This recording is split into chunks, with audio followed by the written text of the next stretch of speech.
Dychmyga ddyfodol lle mae Ceredigion yn cynhyrchu ynni glân, gwyrdd i hun, ac yn pwerau cartrefi, busnesau a mannau cyhoeddus tra'n rhoi'r elw nôl i brosiectau lleol. Mae'r dyfodol hwnnw yma, ac mi allwch chi fod yn rhan ohono.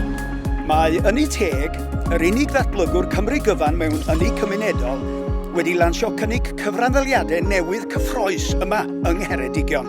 Tyrbin Gwynt, Penrhyw Fach, yn ardal hen fynyw ger Abereron. Mae hwn yn gyfle i bobl leol, busnesau a grwpiau cymunedol fuddsoddi mewn a chael bydd mas o ynni glân. Wrth brynu cyfranddaliadau ym Mhenrhyw Fach, da chi'n buddsoddi mewn dyfodol gwyrddach, cryfach a mwy gwydyn i Geredigion. Da chi hefyd yn buddsoddi yn un o'r ffynonellau trydan sy'n tyfu gyflyma mewn hanes. Byddet yn ennill elw blynyddol o hyd at 600 ar dy fuddsoddiad. Byset ti'n gyd-berchenog prosiect ynni adnewyddadwy lleol y bydd yn ariannu mentrau cymunedol ledled Ceredigion. A chyda chyfranddaliadau yn dechrau o 100 yn unig, mae hwn yn brosiect ynni sydd yn wirioneddol gymunedol achos bod o ar agor i bawb.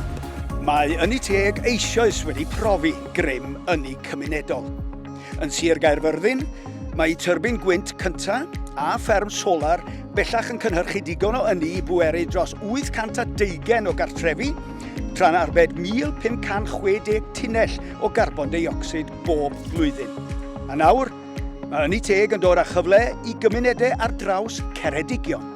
Trwy fuddsoddi, mi byddwch chi hefyd yn helpu i greu cronfa bydd cymunedol, gwerth 200,000 o bunnoedd ar gyfer ysgolion, cynghorau cymuned, elusennau a phrosiectau llawr gwlad lleol. Dydy hyn ddim am ynni glân yn unig.